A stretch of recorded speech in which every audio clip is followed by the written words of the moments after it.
Kinundina ni Pangulong Ferdinand Bongbong Marcos Jr. ang pananambang sa mayor ng Sheriff Aguac, Maguindanao del Sur na si Mayor Ahmad Mitra Ampatuan. Ayon kay PALS Press Undersecretary Claire Castro, agad na pinagutos ng Pangulong Marcos sa Department of Interior and Local Government at maging sa Philippine National Police na imbestigahan ang pananambang.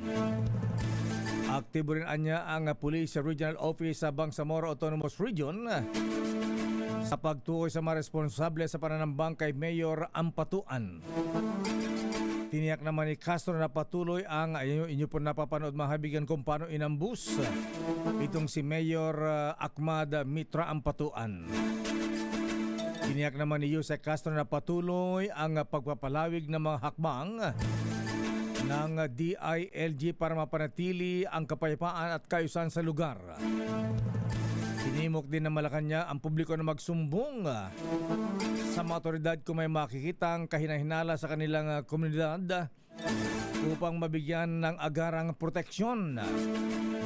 Matapos sa tambangan si Mayor Ampatuan ay nagresponde naman kaagad ang pulisya at dito ay napatay ang 3 sa mga nanambang kay Mayor Ampatuan.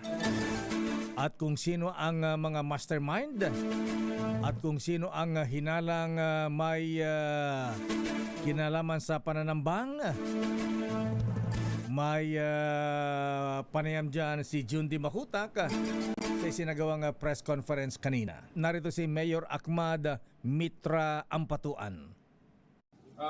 Yes, DCR. Assalamualaikum, Mayor. Since napatay yung alleged suspects, ano bang motive? Political? Personal? Motibo? Ang tanong mo, ano, political, yung pagkambus sa akin, o ano? O personal? Siguro, ako hindi ko rin masagot yun eh. Kaya matagal na po nagpolitika, inambos din ako. Palagi na ako naambos. Kung politika, siguro natapos na yung politika, o baka, ewan ko ba, nung ano ito, saan ito? Saan galing? O, di ko rin masagot yung tanong mo na ano, basta ako, di ko masigurado sa inyo yung politika o ano. Pero may statement na ang police based doon sa kanilang partial investigation, Mayor, kung sino yung mga napatay na yon. Hindi ko pa nakausap yung na may pangalan na yung namatay. Yung mga namatay nandun na sa police station. Wala akong nahawakan, kaya ko hindi ako pwede mag-hawak ng mga ganun eh. Bahala na sila magbigay sa inyo sino mga pangalan nila, sana nga trace ng namatay.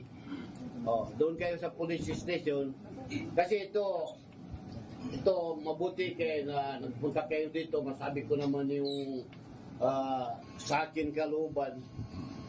Ito, ilang beses na ako naambos. 2019 inalisan ako ng escort. Hindi ko alam anong dahilan na inalis sa akin yung mga escort ko. Pagka 2019, December 24, inambus ako dyan sa harapan ng munisipyo. Bali, ito naman, doon ako sa ospital sa Tacurong, kaya na-ospital ako sa St. Louis. Bali, isang araw pa ako doon, tumawag yung mga anak ko na lahat ng escort mo, pull out, asap. Sabi ko sa mga anak ko, baka makahingi kayo ng maglabas muna ako dito, kaya wala akong kasama dito.